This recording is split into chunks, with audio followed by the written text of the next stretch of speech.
Adam Peak, People of Packaging podcast host. Ahoy! With pointy pirate mustache going on today. And it looks like he's in a pirate ship. The background. It really does. You're gonna bring a leak behind you. Yeah, I'm gonna swab the poop deck. Luckily, I have dude wipes. Oh, nice. That's something. No, I don't have it. Brought to you by. Yeah, exactly. No, cool stuff, guys. And then you got me, Evelio, host of Packaging Unboxed podcast. We do the Packaging Today show every day, 7:30 a.m. Pacific Standard Time, where we talk about packaging, whether it's new designs, regulations, sustainability, all sorts of stuff. And we've got a couple guests coming up here in the next couple of days, so pretty fun stuff. Exciting. We are talking about Brooklyn beer, and we're talking about. We're gonna get copyrighted. We're talking about the Brooklyn beer, CopenHell, stupid collaboration, copyright, the packaging design, and like what they did, what's good, what's working, and we'll kind of get into it. Cory, you've taken a look at this. You like IPAs? I don't, right? I do. I love IPAs. Adam, what do you think? My waistline does not love IPAs. That's true. I just don't get when I sing why we don't.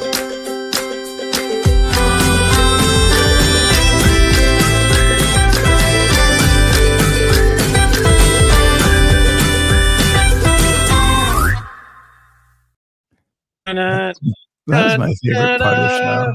Brooklyn! I love cutting you off, Adam. It's my favorite. I know. You and drivers on Interstate 15 in Utah, both the same. Just love to cut me off. They're all hopped up on that caffeine over there. Jeez. Yeah. Actually, no, not in Utah. No. Lots of caffeine is consumed in Utah. Mm-hmm. Just not hot caffeine. Right. Cold caffeine. Is that it? They're a soda group, right? My understanding, coffee is a no-go, but Red Bull is a ding. Which makes perfect sense to listen. Yeah. How about beer? Huh? Yeah. Let's get back to beer. All right. So let's talk about some beer. Yeah. All right. So we got Brooklyn beer. This Matt, hang on. Looks like a labeled can.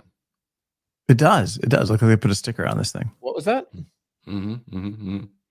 Did I hear labeled can? Packaging. Yeah. All right. So let's take a look at this. So how can you tell that it's a label?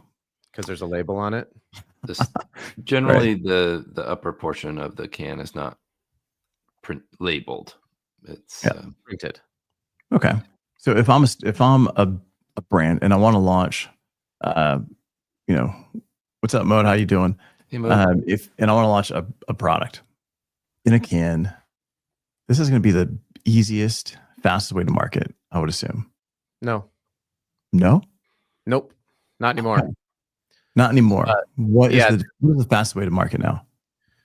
I mean, digital cans. You can print digitally on cans. Mm-hmm. That's becoming increasingly. Yeah, that's right, Hugh. No, you're wrong. Labels are not packaging. It's becoming increasingly more common to do direct inkjet printing onto digital cans. Really? Yeah. The label is probably still you're probably right, Evelio, as always. It might be the fastest way. Still, it's getting pretty close though. Inkjet can printing is coming along pretty well. There's issues with it, obviously, just like anything else. The issue with this label is the good thing is you can buy the cans bright stock, buy them, but you have to find somebody to apply the label. Right. You can do it by hand. Yeah, so you can do it you can get your own little roller. You can do that. Depends on what the volume is. You can print the labels digitally. The problem is when the label goes on the can, it creates a lot of problems for MRFs, or it can create problems for MRFs. But if I'm launching a product and I'm trying to keep my costs down, I've got a great design. I want to apply it to a can. Doing it on a label is going to be the cheapest way to do it. And I'm launching a product now. I'm not worried about the MRF tomorrow, unfortunately. Right? It might be shrink sleeved. There depends on the label. Yeah, shrink sleeve is another option, Well, it really depends on the You got filler. MOQs. Yeah. Yes, and Well, most of these mobile canner fillings companies have their own labeling equipment and 6-pack applications and things like that. Hey, Anapati, how you doing? You're questioning in mold. I'm not familiar with that. Are you guys familiar with in mold? Yeah, Yes. you can't do in mold with aluminum because you'd have to actually you'd have to mold the label into the can when the can is formed. And that's not going to happen.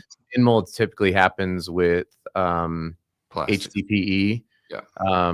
So you'd get a label that you can actually put into the mold. So if you think about like car oil or a lot of detergents have it, and then that makes the regrind a lot easier. Chocolate sauce. Yeah, or Hershey's.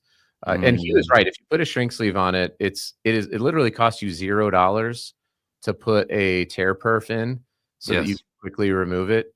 The perforation happens when the shrink sleeve gets seamed, and so it doesn't slow anything down. You just have to ask for it to be added. You can't do it on a label, but you can do it on a shrink sleeve. All right, and then so these guys, Brooklyn Beer, Brooklyn Brewery. No sleep till. Sorry, this was done.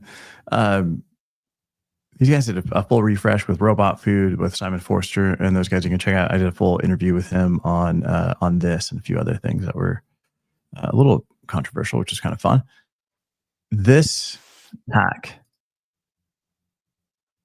because this is a collab with CopenHell, which is a metal fest. It's like a 4-day metal fest in Copenhagen, which is insane. It's amazing that they got an American beer. Yeah, right. That's impressive. Well done. From Brooklyn's perspective, from Brooklyn Beer's perspective, you're opening up to a whole new audience, right? And I think that's the thing. Like with limited edition packaging, the fact that they're doing this, and they did this last year. So every year you're doing this. Every year you're getting a whole new group of people that might not have been introduced to the brand before, might just be of legal drinking age. Like whatever that is, like you have to always do something a little bit different, a little bit new. It's Are we talking about legal drinking age in Copenhagen? Because isn't that like 10? Yeah, it's like 8.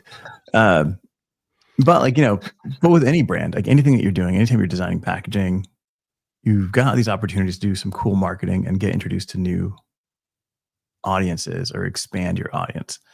So that does it really well. The fact that this is on a label is because it is limited edition. It is faster. It is cheaper.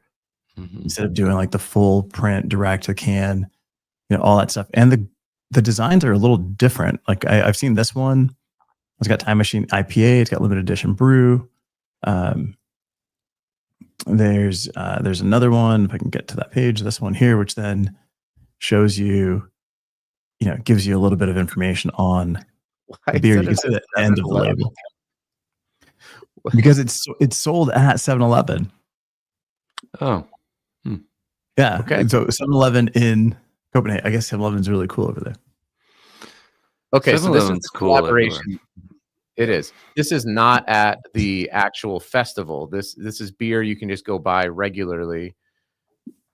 And correct. It'll be available at the festival. Got it. Probably but you can buy it now. Yeah. Only at 7-Eleven. They don't generally allow cans at a festival, right? Oh, they do here. Yeah. They don't throw stuff at people. Yeah. Denmark, you can have the can, you just can't have it closed. That's right. Yeah. We got you saying Brooklyn's owned by Carlsberg, so that makes sense. The Danish brand, so poo on you, Adam. Thanks, Hugh. Why on me? I don't know. Why not? Looking at the design though, it's like they're different. Art's different, right? You got these bigger faces on this one. This other one's got like smaller faces, so there is some variable print information on these. So maybe they're all a little bit different, but I think the flavor is essentially the same, like the mouthfeel, as it says on one of the cans. Mouthfeel. HP. If this is printed on an HP Indigo, they've got some really cool software that can allow you to print one of one. So you can upload, 10 designs, and let's say you do 10,000 and then a bunch of different color combinations, and it will create all 10,000 unique art pieces for you. It's been doing that for quite a while. So I'd be curious if they did that. Yeah, I wonder. I didn't know that, Chris. It looks like it just, I mean, the print quality is good. It's not like amazing, but it's on paper, right? We've got Chris Olsen coming in saying she loves how robot food honored Milton Glaser by deliberately leaving his iconic hand-drawn bee untouched out of respect. And I mean, that design it's super clean. Why change it? Packaging chic. Yes. Sharon huge is a holographic background. It is not a holographic background. It's just paper. What was that, Adam? I fly in. I'll be speaking at the FTA show, Jonathan. I leave tomorrow, and I'll be out there Saturday night, Sunday, Monday, and Tuesday, I believe. So, are you taking your pirate ship? Yeah. Well, I'm going to the Pirates game. That's why I'm getting prepared for my speaking event. It's all coming together. No, I think that was on. Was that on? You said that was on a paper label. Yeah, looks like it. Probably not. I'm pretty sure that was a film label. It's weird for a beverage to be in a paper label. It's a very wet environment when they fill. This I'm gonna guess that's a metallic or a white bop. Bop doop dop bop doop bop. I don't know. Look at this. Look at this texture. We're gonna need samples. I mean, I can see the 4-color process right here.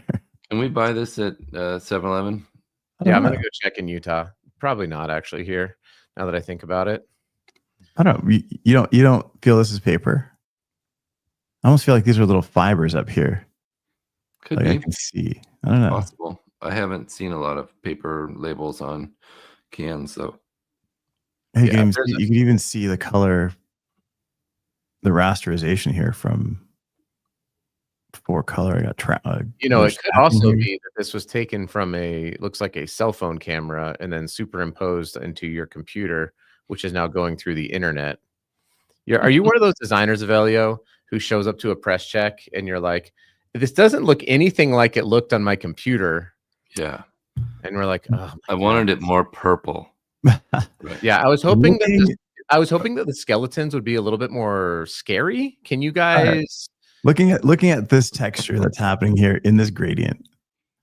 That doesn't happen because of going cell phone through internet. Like that's just a 4-color process pattern. Like that's just the pattern. Definitely a 4-color process. It's definitely a digitally printed label. I can't tell from the camera. I would be surprised. The paper label on a beer can. That's not normally a combination that you see, but maybe because it was limited edition, they liked the feel of paper. They went for it, but I would guess it's probably a white bop, if I had to guess. Which is the step up from an bop. It is chick. Yeah. Sharon, you see perfect. Oh, okay. Chick. Nice. Thanks. Yeah, I don't know, but that's like geeking out on the print and the texture. So if you're from Robot Food, if you guys worked on this, if anybody's on here that can find out, would be great. Otherwise, we're gonna see if we can find this stuff somewhere. But yeah, is it paper or is it plastic? That's the question that we always wonder about. Yeah, paper or plastic. And if it's plastic, what's the challenge in the MRF? What do we need to make sure that we've done? If I've designed this and I've chosen a BOP label, what do I need to worry about? Adhesive, material? Like what are the things that I should be caring about that I probably don't? Adhesive, overlam. That's pretty much it. All you have to do is tell your label printer or your sticker shop that it's going on an aluminum can, and then they'll be able to dial in the right adhesive for you. The problem in recycling though is that plastic gunks up the grinders or the gears when it goes through the aluminum, and it's not good. So, okay, we got somebody saying a lot of ink bleed for sure, convincing that it's paper. That's your burner account, right, Evelio? Yeah. It's like, we got somebody jumping in over here. Yes, anonymous listener. Melio Evatos. Yeah. So if I just go to my sticker shop that's printing these out for me to put on my can, I tell them, hey, I'm going aluminum. That's all I need to tell them. They're just going to use an adhesive that's going to flake off and separate the label easily, or they're going to use whatever the cheapest. The material won't flake off. They're going to just use whatever they can to go on the aluminum. Don't I want like a clean flake? No, I don't. Why not? because that only works for clear, or that only works for PET. Mm. And There's then no flake for aluminum. HDPE has a lot of other adhesives you can use. PET is pretty specific if you want it to come off during recycling. Aluminum doesn't matter. And these need to stick really well to the cans. Aluminum's melting anyway, right? Correct. So it doesn't matter what kind of adhesive I got on there. Yeah, glass, aluminum, it's a pretty violent process to, yeah. Guys, I gotta go. My meeting is here early. Okay. All right. Sounds good. I need to leave. I miss you all already. Have a great week. Fellow pirates. Come visit me in Pittsburgh if you're there. Ahoy. Ahoy, matey. We'll see you. We'll see you next Ahoy. week.